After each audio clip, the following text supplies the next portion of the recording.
Ya, memasuki hari terakhir tahun 2003, saya mulai dengan pertanyaan, bagaimana kalau misalkan Fed ternyata tidak memangkas suku bunga di bulan Maret 2024? Apakah yang akan terjadi? Apakah dolar akan mengalami penguatan atau justru tetap melemah? Oke, begini ulasannya dan simak baik-baik.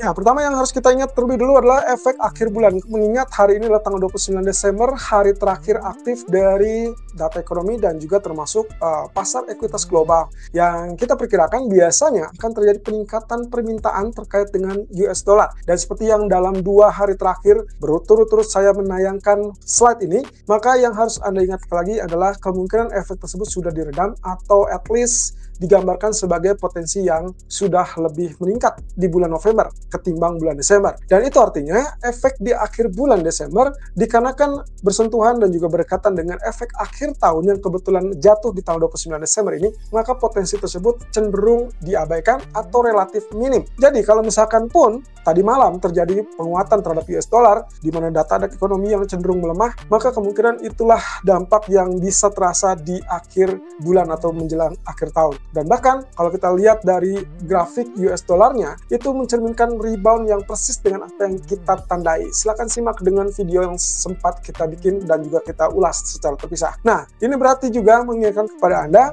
bahwasannya CME Fed Watch Tools yang sampai saat ini dirilis cenderung menggambarkan ekspektasi pemangkasan suku bunga dari Fed di tahun depan. Oke, di sini angkanya terlihat. CME Fed Watch Tools untuk meeting probabilities, artinya kemungkinan di setiap pertemuan. Nah, ekspektasi untuk pemangkasan suku di bulan Maret meningkat dari 72,8, tapi setidaknya ini cuma beda tipis ya, karena sebelumnya berada di 72,7. Nah, sementara bulan Mei berada di 71,8, padahal sebelumnya berada di angka 69%-an. Nah, sementara yang ketiga, atau potensi pemangkasan suku bunga ketiga, atau bulan ketiganya, adalah di bulan Juni, yang diperkirakan sebelumnya hanya berkutat di kisaran 65%, sekarang berada di 67,9%.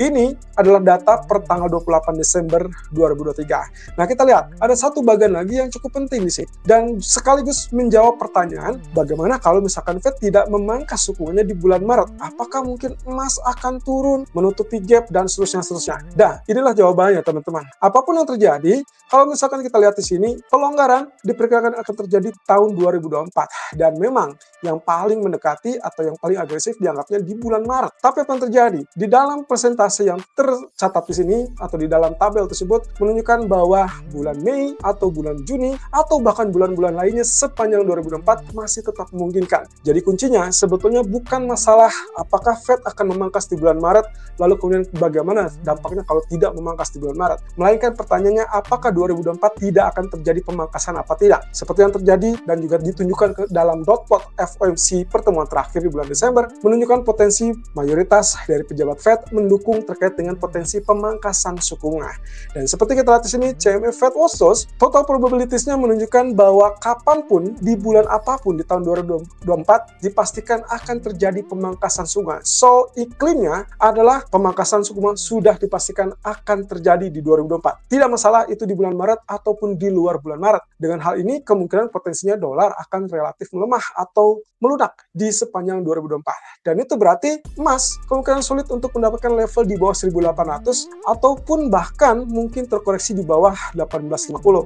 Mungkin nanti kita akan coba lihat dari sisi yang bersebangan dalam posisi grafik. Tapi yang jelas dari data ini menunjukkan bahwa market sudah menyambut secara antusias bahwa kemungkinan potensi pemangkasan suku bunga akan terjadi di tahun depan. Dan itu berarti garis bawahnya adalah emas ataupun indeks saham kecenderungannya memiliki potensi untuk terus mengalami kenaikan. Terutama kalau kita kaitkan dengan data non-farm payroll minggu depan, mungkin malam ini adalah saat-saat terakhir yang juga cukup menentukan. Artinya kalau misalkan tidak ada imbas dari efek akhir bulan terkait dengan permintaan US dollar, maka seharusnya kenaikan dolar harusnya sudah terhenti kemarin dan hari ini adalah kembali melemah. Dan itu mungkin lagi sampai menjelang data non-farm payroll di tanggal 5 Januari mendatang. Setidaknya yang harus menjadikan gambaran dari teman-teman adalah CME Fed Watch Tools ini.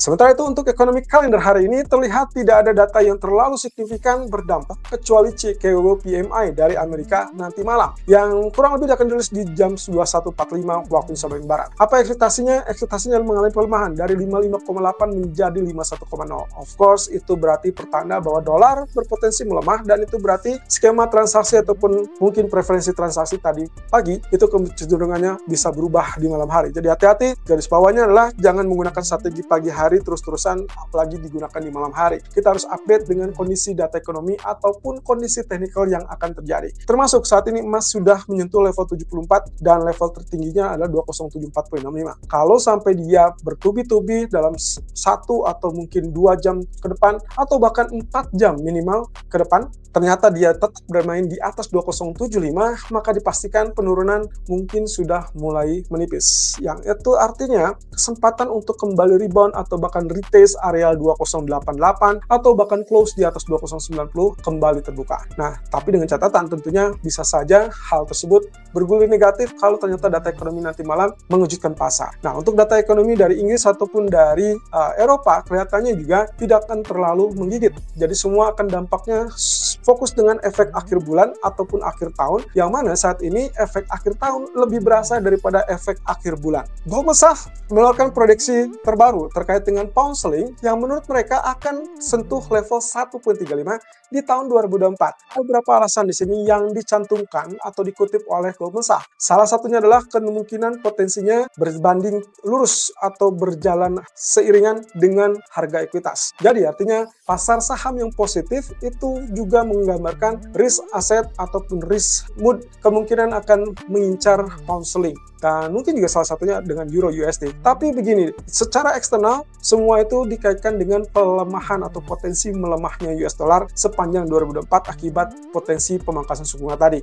Dalam sisi lain, kemungkinan Bank Sentral Eropa ataupun Inggris juga diharapkan akan melakukan hal yang serupa, yaitu pemangkasan suku bunga. Tapi yang paling terdepan adalah Federal Reserve yang diharapkan di bulan Maret. Jadi di sini kemungkinan potensinya dolar melemah versus everything, dan kemungkinan potensinya pound sterling akan memanfaatkan celah itu. Nah, efek eksternal, efek internal, semuanya akan berkolaborasi, termasuk terkait dengan pergerakan pasar ekuitas yang positif dan juga berkurangnya kekhawatiran resesi. Dan dalam hal ini, sudut pandangnya adalah market melihat ada potensi soft landing, baik itu di Amerika ataupun di negara lainnya. Dan tentunya, garis bawahnya adalah di Inggris sendiri kemungkinan dengan adanya pemilu yang sedikit membayangi dan bahkan mungkin semua akan tumpuk di tahun 2024, diperkirakan hal tersebut akan menjadikan jembatan, yaitu terkait dengan kebijakan fiskal, dan itu yang kemungkinan akan mendorong penguatan pound sterling. Nah, kemudian apa yang menggerakkan market? Kalau kita lihat yang paling mencolok adalah crude oil. Kalau Anda ingat di video kemarin, saya sempat mengatakan bahwa crude oil selama dia tidak tembus 75 maka dia akan proteksi turun. Dan kemarin pun kita memberikan rekomendasi untuk sell